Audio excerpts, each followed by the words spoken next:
welcome back to another edition of Civil Discussion on GNAT-TV. I'm Andrew Mckeever, the news director at GNAT-TV's News Project, and it's great to be here with you today, and along with my co-host, Don Keelan. Don, great to be back here. Good to be with you again, Andrew. Yeah, it's been a couple of weeks now, so good to have another show to do here, and it's also great to be joined by Chloe Maxmin online via Zoom. She is a state senator from Maine. I met Senator Maxmin at the Radically Rural Conference that was held last September in Keene, New Hampshire. It's an annual conference that explores rural issues and challenges and opportunities. And this year, Senator Maxmin was the keynote speaker at the conference. And you can watch a segment that we did about the conference on GNAT's website at gnat-tv.org. Senator, great to see you again. You too. Thank you for inviting me. Oh, really, my pleasure, and thank you for making the time for this conversation. Chloe Maxmin is a state senator who represents a district along the coast of Maine that includes Boothbay Harbor, and it's northeast of Portland and south of the state capital of Augusta. And what interested me when I was sitting in the theater at the Radically Rural Conference was Senator Maxmin talked about her bid for election in her district and how she made it a point to try and reach out to all sorts of voters, right across all party lines. And of course, that's kind of a big part of what we like to talk about here on our Civil Discussion show is how do we have conversations between folks who may not share the same political points of view. So I guess I was just wanting to get us started, Senator. Tell us a little bit about how you campaigned. And you were going out and talking to a number of different folks. Not all of them shared your views, but how did you attempt to reach out to them and meet them where they were? Such a good question. I think it was both a personal internal mindset as well as how we structured our campaign. The districts that I ran in, we couldn't win without having conversations with folks who weren't Democrats. And so we went and talked with folks who a lot of Democratic campaigns often don't take the time to go talk to. And one of the ways that we did that was by creating our own canvassing universe, the group of folks that a candidate goes and talks to, because there's just not enough hours in the day or days in the year to talk to every single person in the district. And we kind of catered that universe to really intentionally reach out to folks who were not Democrats, who had maybe never been contacted by a Democrat before or used to vote Democrat but doesn't vote Democrat anymore, and just talk with people and see where they're at and what they're thinking. And, that simple act of having an honest human conversation led to a lot of common ground and a lot of relationships. Senator, the demographic, were these older folks or younger folks, or did you find a difference in how you had to communicate with them, with each group? Yeah. So the county that I live in and that comprises my Senate district is Lincoln County, which is the oldest county in Maine by age, and Maine is the oldest state in the country. So definitely an older demographic. And I think at first I thought that there might be a gap there, but then I was like, I've placed my faith as a young person in lots of folks who are older than I am. I've been inspired by them, and why can't it work the other way around? And I think, no matter who you're talking to, you always kind of like using different language to talk with folks is a way of meeting people where they're at. And I think that's something that I really came to appreciate while campaigning and saw more as like an act of kindness and generosity rather than as like a way to avoid something tough. I was just wondering, what are some of the major issues on the minds of voters in Maine and in your district currently? Is it the ones we're probably all familiar with, economics and other things related to that, inflation and so forth, or are there other things beyond that as well that you encountered on the campaign trail? Yeah, what you said is exactly what folks are experiencing. And full disclosure, I didn't run again this year, but I did help a lot of candidates in Maine and across the country. And that's definitely what I heard is, these issues that are impacting our everyday lives in really scary ways. But certainly, to me, the larger theme there, and consistently what I heard from folks when I knocked doors, I've knocked about 20,000 doors in my district. Is this really articulate statement that our government has let us down? It doesn't really matter what side of the political spectrum you're on. I heard that all over the place, and oftentimes I would hear that more than, I can't afford to heat my home this winter, because folks are connecting kind of like the lack of basic government services with a lack of representation, and kind of seeing it as a larger issue that we have to address, which we do. Was there any polarization issues, or do you see that at all in Maine, where we're seeing it nationally and sometimes not so much locally here, but there's quite a discussion about politics now has gotten to be so polarized. Did you encounter any of that? And if so, how did you deal with it? Oh, yeah, I encountered that all the time. And I really felt like it devolved exponentially between 2018 when I first ran and 2020 when I ran for the second time, and then even this year going around and listening to conversations at the doors. It's scary how polarized it is, because for better or for worse, we need politics to help society make it through each day. So it's very scary. And to me, there's different levels of polarization. So there's that level of like extreme anger that's directed at me or whoever's knocking, and I don't deal with that, just walk away. I certainly had a lot of doors slammed in my face, without a word being uttered. But then there's the polarization that comes more from a sense of like, wow, things are really tough right now. Things that I care about are really hanging in the balance, and like the polarization is polarizing me. And I felt like there was a way to work through that and find what we had in common, rather than just continually focusing on what divides us. Was this more on the campaign, or was this up in Augusta? For me, it was both. In some ways, campaigning and serving are really different things. But sorry, I forgot to turn the volume off on my phone, so I want to make sure it didn't ring. Campaigning and serving can be really different things, but I think there's some of the core similarities really have to do with how do you talk with folks on different sides of the aisle. And especially my experience in a place like the state capitol is that sometimes you are too polar opposite to agree on anything. You can be polite to each other, but other than that, you're not going to get very far.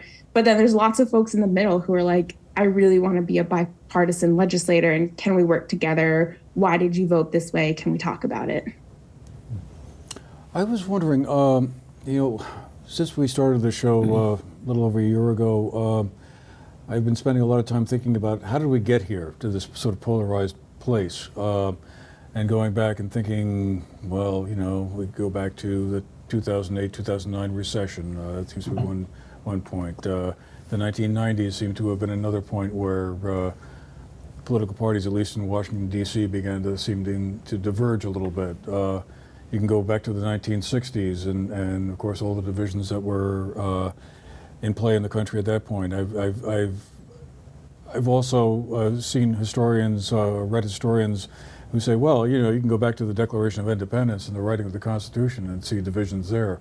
But I just wondered if you had any feelings or sense as to when did this level of polarization become so sharp as it is now, or seems to be, and diverge from being a case where people on different sides of the political fence could have a conversation. They might not agree with each other, but at the end of the conversation, they'd walk away and they could be friends, or at least not be enemies anyway. Do you have any feelings as to when this all began to be such a angry kind of phenomenon? I think there's historians and academics who could answer that question much better than I could. But, from my perspective and having done some good bit of research in this area, especially when it comes to rural politics. In 2009, which really was not that long ago, there was rural America had an even partisan split. So it was like 50% of people voting Dem, 50% voting Republican. And as of 2019, rural Americans were voting Republican by 16 points. So that's a huge shift in a voting bloc in a very short amount of time. And at the same time, Democrats lost 1,000 state legislative seats across the country as a result of rural Americans trending more to the right. One of the things that this has really brought to light in our more modern democracy is the power that rural America has over our democratic makeup. 50% of Americans live in the 10 most populous states, and they have 20 senators representing them. But the other 50% live in the 40 more rural states, and they have 80 senators representing them. So even just in that basic level, rural Americans have such an outsized voice in who makes up our Congress. And that really trickles down to who makes up our state legislators when Democrats mainly focus on winning urban seats. So I think all of these trends have kind of mixed and grown and gotten wider over the years to the point where it's really in our faces. And of course, there's so much more at play there than just what I mentioned, but that's simply how I think about it. Well, to follow up on Andrew's point, he and I both go back quite a ways, especially to the 1960s. God, I lived through that between the civil rights controversy and the Vietnam War and what have you. We've always had differences in issues, but why is it? And I guess this is where Andrew's coming from.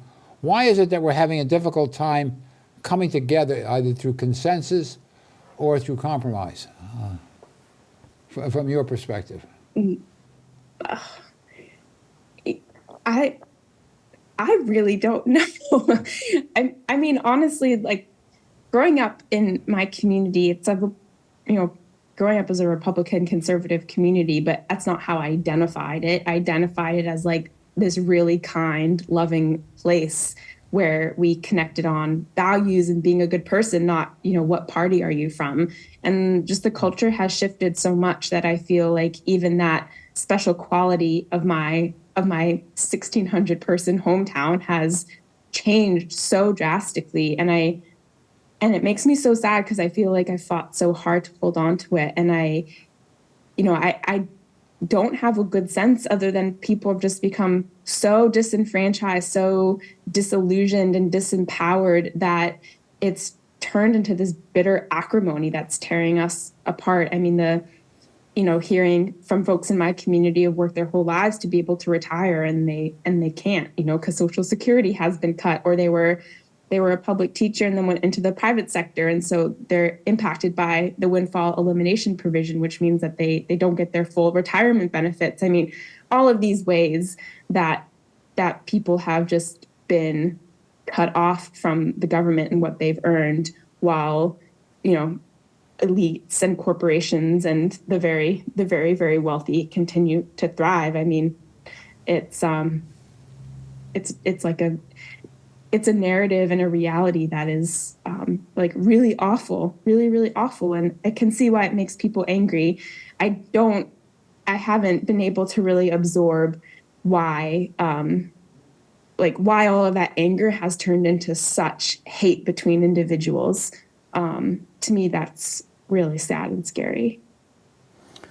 I was just wondering, while you were out campaigning, did you ever have people or knock on doors of some of the residents in your district that you absolutely could not, have any kind of meaningful conversation with? I mean, once they learned about why you were there knocking on their door and they found out what you were doing, they just said, "I don't want to talk to you."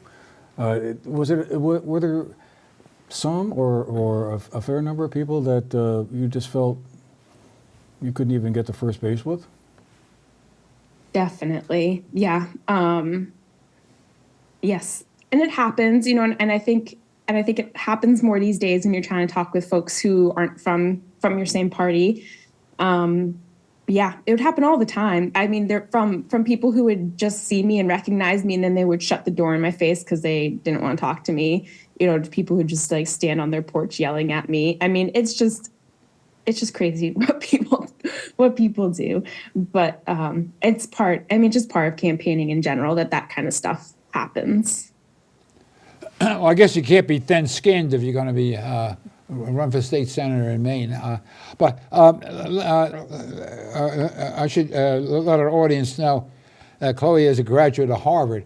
And while you were at Harvard, you, and I gather maybe your colleagues, initiated a program to have the university divest itself from fossil fuel investments, something along that line.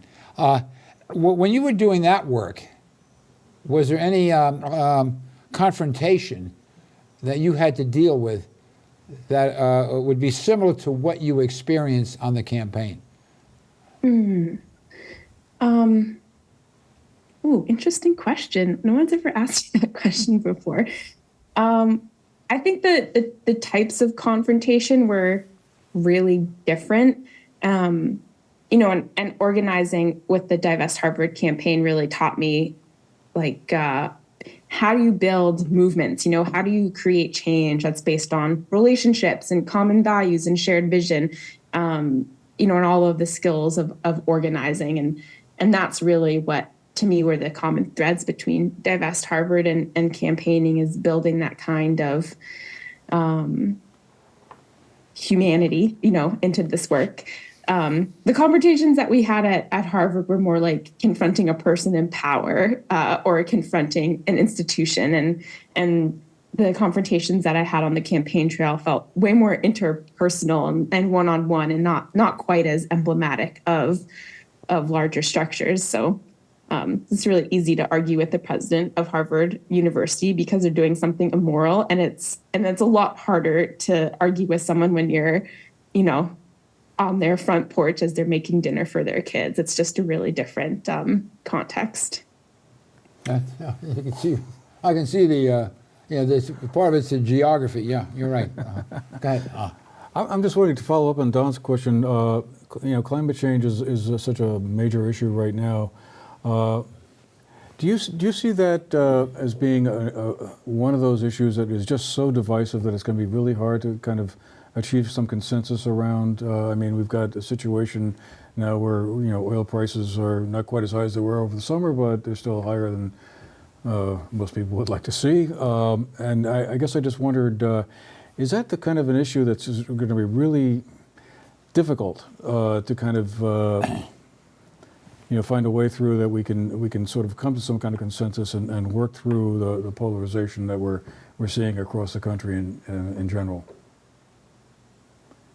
Yeah, I mean, I think for me, it's still one of the trickiest issues to navigate. I mean, I rarely heard people talk about it on the campaign trail. In my experience, talking with more conservative folks, and so I didn't hear people say the words climate change, but I heard people talk about, wow, it'd be really nice to have vibrant, sustainable industries in rural Maine, or I used to be able to go ice fishing every Thanksgiving, and now it's like 50 degrees outside in Maine and there's no ice anywhere. Or, I'm a farmer and the droughts are so severe in the summertime, I don't know what to do and I have to change how I farm. So, to me, these were all different ways that I heard people talk about climate change without actually saying those words.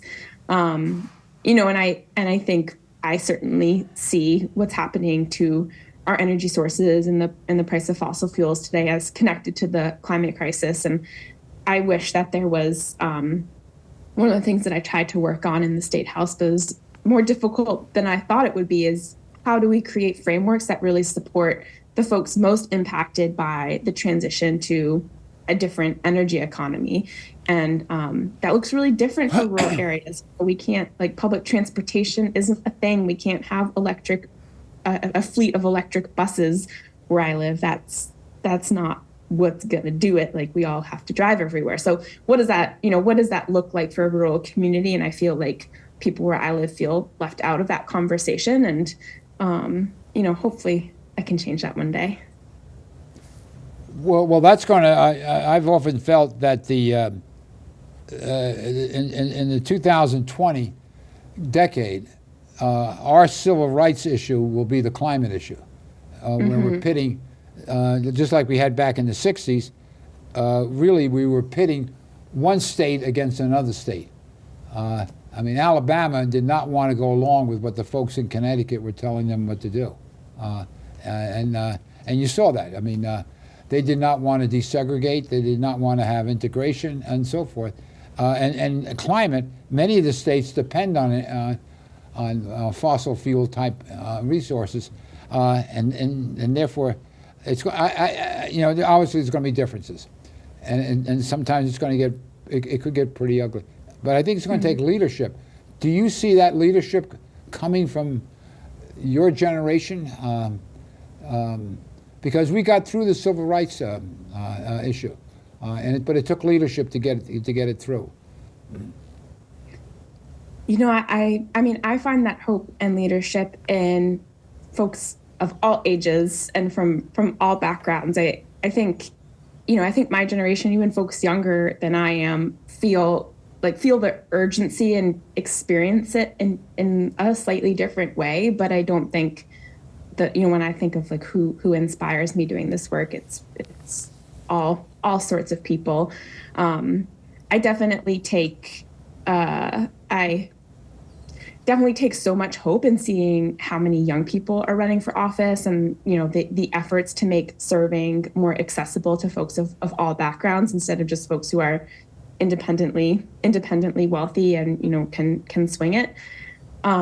That to me is where I find so much hope. I feel like, politics, the system is broken in so many ways, and the system is slow, but I feel like what really bogs it down is the people inside of it. And if we had folks in there who were really committed to serving and doing politics in a different way, I feel like the landscape would look so much different. Do you see any kind of indication that people on opposing sides of the political spectrum want to heal those wounds, or kind of see a way back to kind of having a better consensus around things, or at least being able to disagree without being disagreeable, or are people just sort of stuck in this spot where they're at the moment? Every conversation I ever have with folks around the subject is like, oh, this is terrible. We should be able to talk to each other as as normal human beings, as Americans, as we're just people, and yet the progress seems to be kind of slow. Yeah. I don't know. I feel like I encounter 50-50. I think I encounter a lot of folks who are like, yes, I'm committed to this work of depolarizing, of talking to folks who are different than I am, of trying to mend some of these huge chasms that have erupted in our society. And then I definitely hear a lot of folks being like, I can't talk to the other side. I just can't do it. I won't do it.